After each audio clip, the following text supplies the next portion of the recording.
স্বাগত দীপ্ত সংবাদে আপনাদের সাথে আছি আমি আনোয়ারুল আলম। শুরুতেই জানাবো সংবাদ শিরোনাম। রাজধানীর উত্তরায় আবাসিক ভবনে অগ্নিকাণ্ডে মৃত বেড়ে 6 জন, পুড়ে অঙ্গার 2টি পরিবার।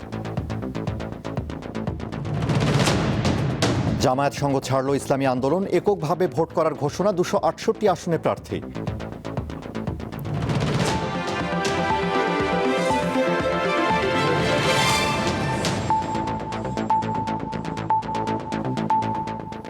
এবারে বিস্তারিত।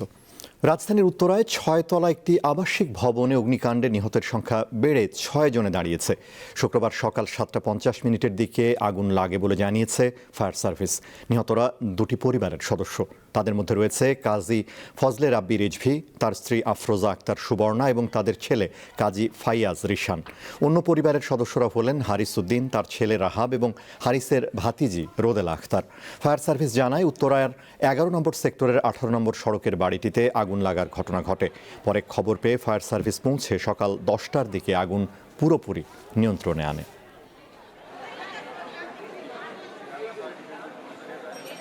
7:40 হতে পারে ওই সময়। এরপরে আমরা দৌড়াইয়ে আসলাম নিচে।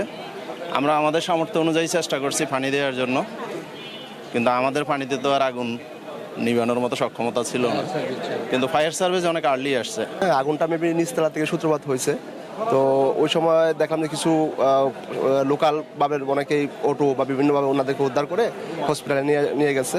আমরা দেখলাম যে ওনাদের কোনো বার্ন হয় নাই, ধোঁয়ায় মারা গেছে মূলত আর কি। উপস্থিত বুথে যা চেঞ্জ ছিল ওই অনুযায়ী কাজ করছি, বাকিটা আল্লাহ আমাদেরকে রহমত করছে, আমরা বের হয়ে আসছি। বিএনপি চেয়ারম্যান তারেক রহমানের সঙ্গে ভার্চুয়ালি বৈঠক করেছেন যুক্তরাষ্ট্রের একটি বাণিজ্য প্রতিনিধি দল। যুক্তরাষ্ট্রের পক্ষে নেতৃত্ব দেন দেশটির বাণিজ্য প্রতিনিধি জেমিসন গ্রিয়ার। বিএনপির চেয়ারম্যানের প্রেস সচিব সালেহ শিবলি জানান, সকাল 9টায় রাজধানীর গুলশানের নিজ বাসা থেকে এই বৈঠকে অংশ নেন তারেক রহমান। আধা ঘন্টারও বেশি সময় ধরে তারা আলোচনা করেন। বৈঠকে বাংলাদেশ ও যুক্তরাষ্ট্রের দ্বিপাক্ষিক বাণিজ্য, পারস্পরিক শুল্ক হার এবং ভবিষ্যৎ অর্থনৈতিক সহযোগিতা নিয়ে বিস্তারিত আলোচনা হয়। বৈঠকে আর উপস্থিত ছিলেন দক্ষিণ ও মধ্য এশিয়া বিষয়ক সহকারী মার্কিন বাণিজ্য প্রতিনিধি ব্রেন্ডন লিঞ্চ, দক্ষিণ ও মধ্য এশিয়া বিষয়ক পরিচালক এমিলি অ্যাশবি এবং বিএনপির যুগ্ম মহাসচিব ও আন্তর্জাতিক বিষয়ক কমিটির সদস্য হুমায়ুন কবির।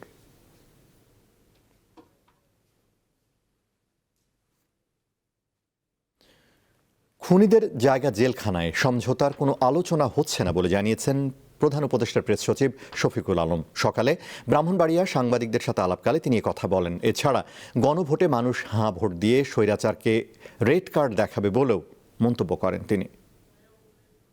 আওয়ামী লীগের তরফ থেকে কোনো ধরনের কোনো সরি বলতে শুনেছেন, রিগ্রেট করতে শুনেছেন, অনুতপ্ত হতে দেখেছেন? কোনো ধরনের ওদের অনুতপ্তের কোনো লক্ষণ আমরা দেখি নাই। তো তাদেরকে কে এই বাংলাদেশের সোসাইটিতে জায়গা দিবে? হ্যাঁ, খুনিদেরকে কেউ জায়গা দেয়? খুনিদের জায়গা তো ইয়েতে, জেলখানায়।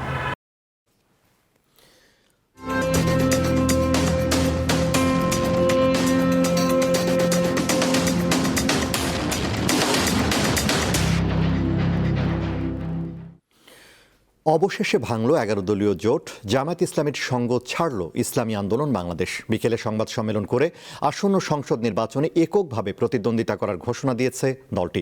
জোটে না গিয়ে এককভাবে 268 আসনে প্রতিদ্বন্দ্বিতা করার ঘোষণা দিয়েছে ইসলামী আন্দোলন বাংলাদেশ। রাজধানীর পুরানা পল্টনে কেন্দ্রীয় কার্যালয়ে সংবাদ সম্মেলনে দলের জ্যেষ্ঠ যুগ্ম মহাসচিব ও মুখপাত্র গাজী আতাউর রহমান জানান, দলের কেউ মনোনয়নপত্র প্রত্যাহার করবে না। 300 আসনের মধ্যে বাকি 32টি আসনে ইসলামী আন্দোলন বাংলাদেশের নীতি আদর্শের সঙ্গে মিল রয়েছে এমন প্রার্থীদের সমর্থন দেওয়া হবে বলে জানানো হয়।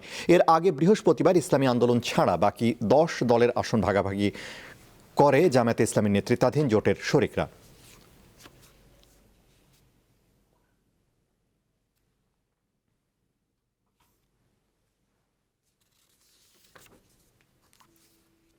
আমরা নীতি আদর্শের রাজনীতি করি, আর এখানে আমরা দেখছি যে নীতি আদর্শের প্রশ্নে, রাজনৈতিক প্রশ্নে, ইনসাফের প্রশ্নে আমরা বৈরিতার শিকার হয়েছি।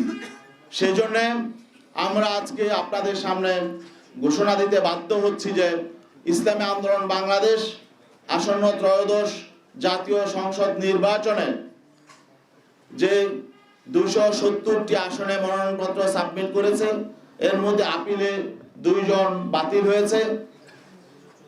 বাকি 268 জন সংসদ সদস্য প্রার্থী এখনো পর্যন্ত মাঠে কাজ করছেন। আমরা তাদেরকে নির্দেশনা দিয়ে দিয়েছি, তারা নির্বাচনের প্রতিদ্বন্দ্বিতা করবেন, একজনও তারা মনোনয়নপত্র প্রত্যাহার করবেন না। জাতীয় সংসদ নির্বাচনকে সামনে রেখে হবিগঞ্জ 3 আসনে ভোটের মাঠে নেমেছেন হেভিওয়েট প্রার্থীরা। দীর্ঘদিন আওয়ামী লীগের দখলে থাকা এই আসনটি এবার নিজেদের করে নিতে মরিয়া নির্বাচনে অংশ নেওয়া রাজনৈতিক দলগুলো। ভোটারদের মন জয় দিচ্ছেন নানা প্রতিশ্রুতি।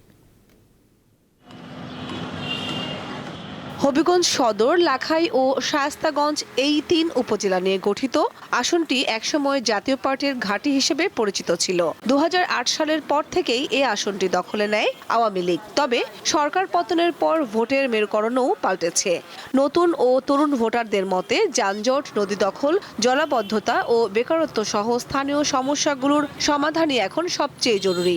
একবারে অনেক কষ্ট করে মানুষ গাড়ি ঘোড়া চালায় এবং এই রাস্তার কারণে অনেক কষ্ট পায় মানুষে। যে চাঁদাবাজ, দুর্নীতিবাজ, এইগুলা মুক্ত হবিগঞ্জ আমরা একটা এমপি চাই। আমাদের যাতে জনগণের উন্নয়ন হয়, আমাদের যাতে ভালো হয়, যুক্ত শহর হয়, আমরা চাই, এটা চাই আপনারা সমাজের উন্নয়ন করতে পারেন, তরুণদের পাশে থাকতে পারেন, তরুণদের সহযোগিতা করতে পারেন, তরুণদেরকে নিয়ে দেশ করতে পারেন, সমাজ গঠন করতে পারেন, এরকম একজন প্রার্থী চাই। ত্রয়োদশ জাতীয় সংসদ নির্বাচনের তফসিল ঘোষণার পর থেকেই ভোটের মাঠ চষে বেড়াচ্ছেন বিএনপির মনোনীত প্রার্থী জি.কে. গৌস, জামায়াতের কাজী মহসিন আহমেদ, গণ অধিকার পরিষদের চৌধুরী আশরাফুল বারী নোমান সহ ইসলামী আন্দোলন ও অন্যান্য দলের প্রার্থীরা ভোটারদের কাছে তুলে ধরছে নিজ নিজ উন্নয়ন পরিকল্পনা।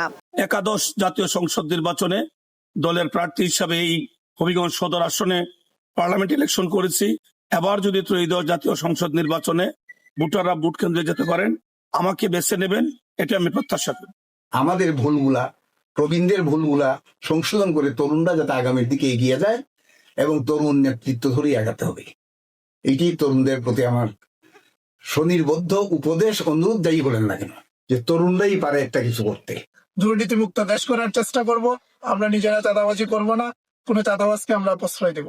তো মানুষ আমাদেরকে যেভাবে আশ্বাস দিচ্ছে, যেভাবে কথা বলতেছে, যদি নির্বাচনের লেভেল প্লেইং ফিল্ডটা নিশ্চিত হয়, তাহলে জয়ের ব্যাপারে আমরা আশাবাদী ইনশাআল্লাহ। স্থানীয় ভোটারদের প্রত্যাশা, সুষ্ঠু ও শান্তিপূর্ণ নির্বাচনের মাধ্যমে যিনি জয়ী হবেন, তিনি যেন প্রতিশ্রুতি বাস্তবায়নের মাধ্যমে অবহেলিত মানুষের জীবন জীবিকার উন্নয়নে কার্যকর ভূমিকা রাখেন। কামরুন নাহার, দীপ্ত, বার্তা কক্ষ। এবারে কেওয়াই স্টিল চট্টগ্রাম সংবাদ।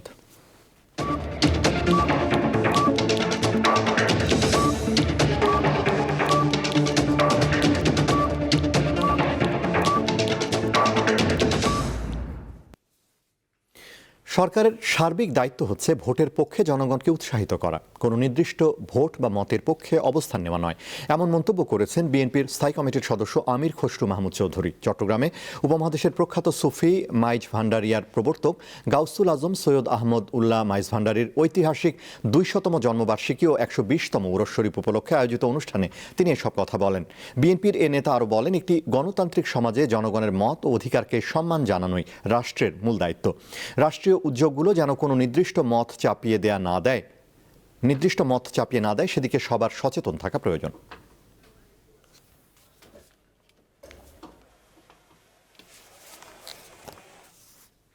রাজধানীর বাজারে সবজির দাম কিছুটা বেড়েছে। এবার শীত ও কুয়াশার অজুহাত দিচ্ছেন বিক্রেতারা।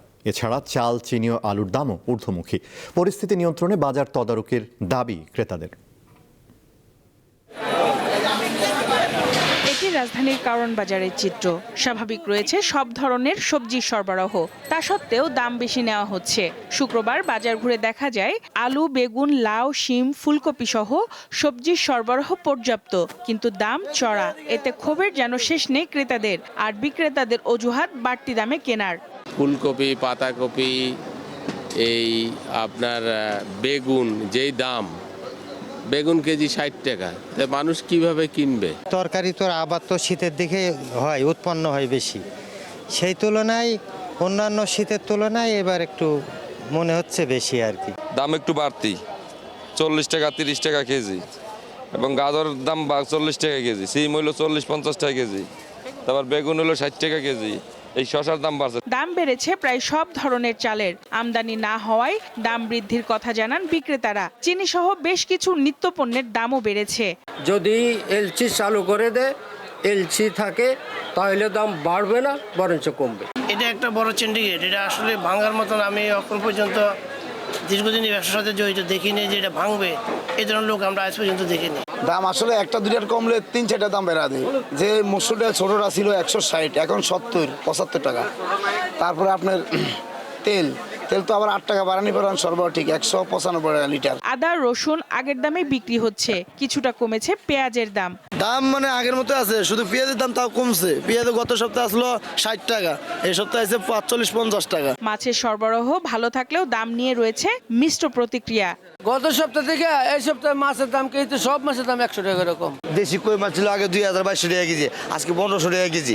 আগে আসলে মনে করছে শৈল মাছ 1200 টাকা কেজি, এখন বর্তমানে 800-900 টাকা কেজি। সব মাছের তুলনামূলক দাম বেশি। যা আছে মোটামুটি পাঙ্গাস মাছ বলেন, আপনার কই মাছ বলেন, রুই মাছ বলেন, যেগুলো গত বাজারে কম ছিল এর থেকে অনেক বেশি দাম মনে হচ্ছে। খাসির মাংস আগের মতোই 1200 আর গরুর মাংস বিক্রি হচ্ছে 750 টাকায়। সঞ্জিদা প্লাবনী, দীপ্ত সংবাদ, ঢাকা। জমে উঠতে শুরু করেছে ঢাকা আন্তর্জাতিক বাণিজ্য মেলা। শুক্রবার ছুটির দিনে ভিড় কিছুটা বেশি। বরাবরের মতো ক্রোকারিজ সামগ্রী, পোশাক ও গৃহসজ্জার জিনিসের প্রতি বেশি আগ্রহ দেখা গেছে। শুক্রবার সকাল থেকে বাণিজ্য মেলায় ক্রেতা ও দর্শনার্থীদের ভিড়। অনেকেই এসেছেন পরিবার পরিজন নিয়ে। সবাই ব্যস্ত পছন্দের জিনিস খুঁজতে। খেলনা কিনতে আসছি, অনেকগুলো খেলনা কিনেছি, ট্রাক, পিস্তল, হুন্ডার। প্রত্যেক বছর যেরকম ক্রাউডই থাকে, এবছর তেমন কোনো ক্রাউডই নেই। আমার ফ্রেন্ডদের নিয়ে আসা হয়েছে, এবার মোটামুটি ভালোই লাগছে। গৃহস্থলের কাজে দৈনন্দিন প্রয়োজন পড়ে এমন সব পণ্যের দিকে নজর বেশি ক্রেতার। এর মধ্যে ইলেকট্রিক চুলা বা রান্নার পণ্য বেশি খুঁজছেন তারা। আমাদের বাসায় একদমই গ্যাস থাকে না, আর রান্নাবান্না খুবই অসুবিধা হচ্ছে। সকালবেলা উঠে অফিসে যেতেও অনেক অসুবিধা হয়, খাওয়া দাওয়া বন্ধ, অনেকটা ওরকম অবস্থা। তো এখন বাধ্য হয়ে এটা কিনতে হচ্ছে আর কি। বিদ্যুৎ বিলটা বাড়বে, হ্যাঁ বিদ্যুৎ বিলটা আমি মাথায় রাখছি যে কিছুটা বিদ্যুৎ বিল আমার এখানে বাড়বে, কিন্তু টেম্পোরারি আর কি অল্টারনেট একটা সলিউশনের জন্য আর কি এটা চিন্তা করতেছি। বিদেশি স্টলগুলোর মধ্যে কাশ্মীরি শাল, পোশাক, তার্কিশ কার্পেট, পাকিস্তানি 3 পিস ও থাইল্যান্ডের বিভিন্ন পণ্য খুঁজছেন ক্রেতারা। ছাড় দিচ্ছি মোটামুটি, এখন আপনার সলে ছাড় দিচ্ছি আর কি। প্রথমে 1500 করে বেচতাম, তারপরে 1200, এখন 1000 টাকা আস্তে আস্তে সেল করে দিচ্ছি আর কি। এগুলো তো আর বাসায় নিয়ে যাবো না, সেল করতে হবে, রেন্ট দিতে হবে মাসে। আসবাবপত্রেও আগ্রহ দেখা গেছে অনেকের। নতুন ডিজাইনের আসবাবপত্র নিয়ে এসেছে বিভিন্ন প্রতিষ্ঠান। মেলা থেকে ফার্নিচার আমরা নেওয়ার উদ্দেশ্য হচ্ছে একটা, যে এখানে কম্পেয়ার করা যাচ্ছে, অনেকগুলো শোরুম পাশাপাশি থাকে, আর মেলাতে তারা একটা এক্সট্রা অ্যাডভান্টেজ দেয়। ফার্নিচার এমন একটা জিনিস যেটা কারো নিড না হলে কিনতে চায় না বা আসে না, তো ওই আগ্রহ থেকে কাস্টমার অনেক আসে। কিন্তু এবারের মেলাতে যেটা হয়েছে, কাস্টমার ভিজিটর অনেক বেশি, কিন্তু ক্রেতা, যে প্রকৃত ক্রেতা বা বায়ার বলতে পারি, এগুলো কম আর কি। বর্ণিল আলোয় ঘর সাজাতে ঝাড়বাতির প্রতিও আকৃষ্ট হতে দেখা গেছে ক্রেতাদের। লাবণী গুহ, দীপ্ত সংবাদ, ঢাকা। মাশরুম চাষে সফল হয়েছেন পটুয়াখালীর মিলন নামের এক যুবক। মাশরুম দিয়ে বিভিন্ন খাদ্যপণ্য তৈরি করছেন তিনি, যা স্থানীয় বাজার এবং অনলাইনে বিক্রি করে ভালো আয় করছেন মিলন। তার সাফল্য দেখে এলাকার অনেকেই আগ্রহী মাশরুম চাষে। পটুয়াখালী সদর উপজেলায় গড়ে তোলা হয়েছে বিশাল এই মাশরুম উৎপাদন কেন্দ্র। শুরুতে গরুরবাঁধ এলাকায় মিলন মাশরুম পল্লী গড়ে তোলেন আতিউর রহমান মিলন। 2020 সালে এনজিওর চাকরি ছেড়ে মাশরুম চাষ শুরু করেন তিনি। তার উদ্যোগ এখন স্থানীয়দের জন্য অনুপ্রেরণা। প্রথমে তিনি পটুয়াখালীর বাউফলে নিজের বাড়িতে মাশরুম চাষ শুরু করেন, কিন্তু যোগাযোগ ব্যবস্থা ভালো না হওয়ায় 2024 সালে বন্ধুর জমিতে গড়ে তোলেন মিলন মাশরুম পল্লী। আমি যখন শুরু করেছি তখন মাশরুমের চাহিদা খুবই কম ছিল, চাহিদা ছিল না বললেই চলে। তখন আমার দৈনিক 1 কেজি মাশরুম উৎপাদন থাকলেও 2 কেজি মাশরুম বিক্রি করতে পারিনি। সেই যোগাযোগ সমস্যার কারণেই প্লাস মানুষ খাইতে যাচ্ছে না। আমি বিভিন্ন মেলায় স্টল করে মানুষ মাশরুম কিভাবে খাবে সেটা শিখিয়েছি।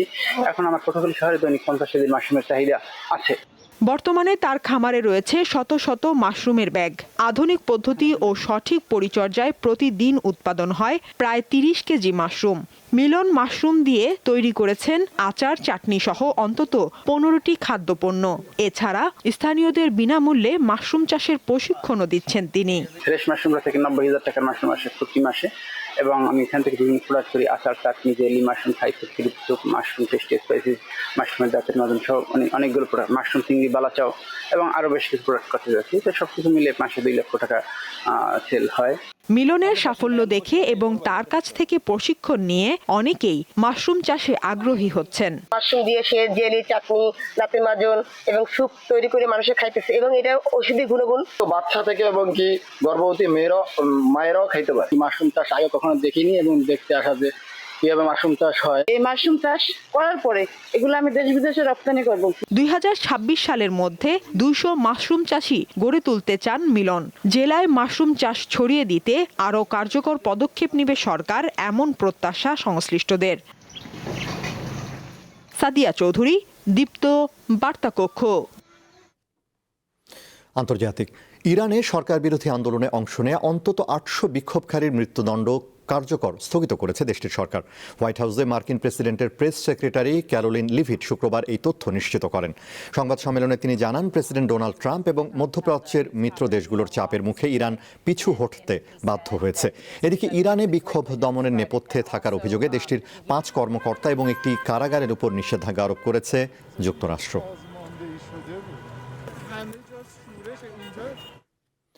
যুক্তরাষ্ট্রের সঙ্গে চলমান উত্তেজনার মধ্যেই গ্রিনল্যান্ডে পৌঁছেছেন ইউরোপের 6টি দেশের সেনারা।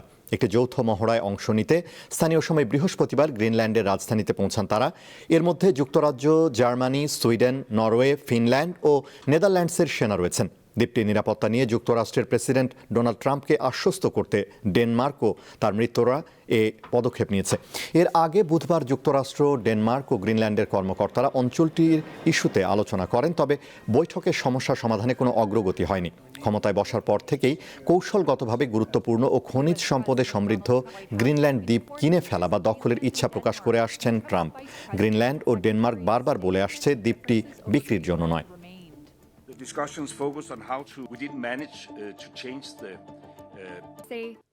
শেষ করব দীপ্ত সংবাদ, তার আগে সংবাদ শিরোনামগুলো জানাবো আরও একবার। রাজধানীর উত্তরায় আবাসিক ভবনে অগ্নিকাণ্ডে মৃত বেড়ে 6 জন, পুড়ে অঙ্গার 2টি পরিবার। জামায়াত সংঘ ছাড়ল ইসলামী আন্দোলন, এককভাবে ভোট করার ঘোষণা, 268 আসনে প্রার্থী।